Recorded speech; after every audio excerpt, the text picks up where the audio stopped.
Welcome to Gibraltar, where we are now just 2 days away from the Dafabet World Pool Masters. Myself and Karl Boyes already here, poised and ready to go. And as you can see behind us, our brand new venue, the Europa Point Sports Complex, is getting itself ready to host 24 of the world's best in what's set to be a brilliant weekend and start of next week of 9-ball action. Karl, the World Pool Masters, one of the big titles, one of the ones you actually never won. I think it's the only matchroom one you never landed, right? Yeah, I never won it. The best I did was the semi-finals, but obviously when you've got the world's greatest players showing up, it's not an easy tournament to win.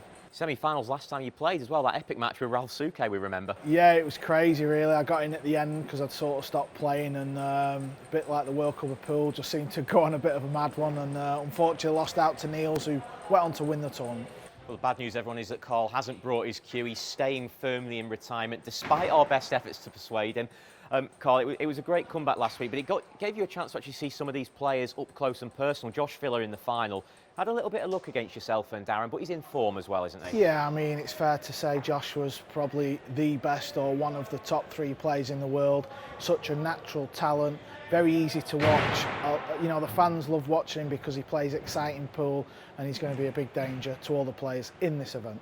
Obviously, a lot of the players in this event, 22 of our 24, played in the World Cup, but some, it's fair to say, had some more table time than others. Do you think that'll make any impact at all? Has Josh got an advantage over, say, someone like Albin Aushin or David Al-Qaedi, who went out early at the World Cup? I think in theory, yeah, but you know, at the end of the day, they've got a lot of experience to come in here. You know, it's race to 7 in the first round. You just want to hopefully get off to a good start. We can see what can happen on a pool table, so you just never know.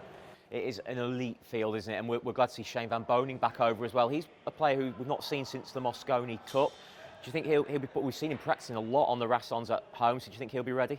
Yeah, of course. Obviously, you know, he's America's greatest player for the last 10 years.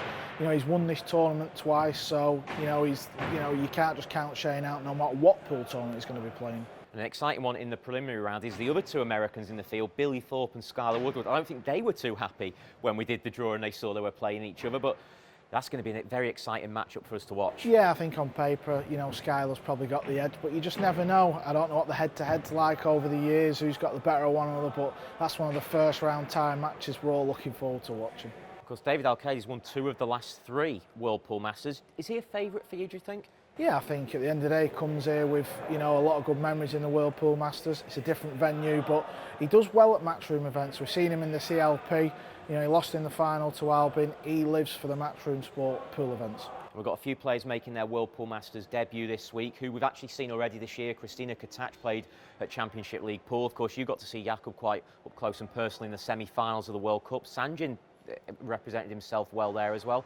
Of the younger players, of the new players, who are you most keen to see? I mean, obviously Jakub, I wouldn't class him as the younger generation, but he's still late 20s. He's got a tough match against Shane, but he's the one I want to see because he impressed me so much at the World Cup of Pool. Yeah, certainly that's one that's a potential banana skin for Shane. Could be an upset there, maybe. Yeah, I mean, I wouldn't be surprised at all. I just hope Jakub comes to this event and plays the same way he did at the World Cup of Pool, because he was so solid throughout the whole event.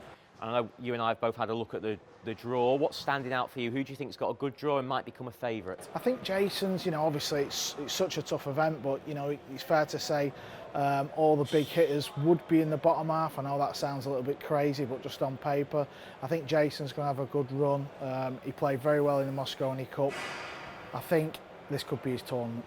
And the big news here in Gibraltar is that the fans are allowed back in. If you're from Gibraltar, you can get yourself a ticket at buytickets.gi. And Karl, it's been so long now that we've not had supporters of the Mosconi Cup, Championship League Pool, the World Cup in closed arenas. How different will it feel for the players to actually have people around them? Yeah, I mean, it's going to be a bit surreal, isn't it? Because the last event, World Cup, it was players watching. So let's just hope a few come and sweat the action and, you know, make it such a great tournament what it is. It'll be nice for the players, won't it, to get a ripple of applause if they make a good shot? Yeah, or maybe a boo or two. Well, yeah, you never know. Look, we've been here for a couple of days. You've been enjoying the Gibraltarian hospitality. Check out the fishing video on our YouTube channel if you've not already. You got a bit of a sunburn yesterday, Karl. Yeah, I've got a bit of a Rudolph nose. I did put the old sun cream on, schoolboy era, but it was good fun, good laugh with all the boys. Yeah, don't worry, I would be exactly the same, but I've stayed inside the aircon building, so I'm all right for now. What else do you enjoy about coming over here to Gibraltar? Yeah, it's just a great country, isn't it? Obviously the weather's nice, obviously it's on a rock, it's very unique, you can have a few beers and it's all very relaxed, but you know, come the start of the event, the players, you know, they'll be zoned in and they'll want to pick up the trophy. It is nice, isn't it, because we spent so much time in bubbles over the last year, the players as well at the matchroom events. here in Gibraltar, there's not many restrictions anymore, so players can go out, they can have a drink, have a meal. It's nice to bring that social element back, isn't it? Yeah, of course, and you know the hotel we're staying in is right in the centre, so everyone's really looking forward to the tournament, and let's hope it brings the best pool out of all the players. And as a player, when you come down to practice and you see the arena being set like this, does it get your nerves jingling a little bit? Yeah, of course, when they come in, and obviously it's still early stages, as you can see, all the guys building it, and good for the fans to see this, because I don't think, I think they just think you wheel a pool table and they don't see all this, so it's very good. Yeah, you very much do not wheel a pool table, and it's just out of shot, but the guys are getting the pockets ready over there. But it's going to be a really good 4 days of pool action that we're looking forward to. Just give us a little bit of a couple of predictions, a dark horse and a favourite. I think Jakob's going to upset Shane, I really do. I think Shane's been out of that environment for a while. He's coming in, he's got a point to prove, don't get me wrong, because he missed out on the World Cup of Pool, but I was very impressed with his cue action, and obviously they got to the semi-finals last week, so he's got a feel of the arena, so he's not going to be out of his depth. You never know. I think it's going to be Shaw or David Alcaide again. I've just got a feeling, someone from that top half of the draw. You heard it here first from Karl Boyes. It's David Alcaide for the title at the World Pool Masters. We're live in 2 days' time, Saturday evening, 6:30 local time we begin. Do join us then.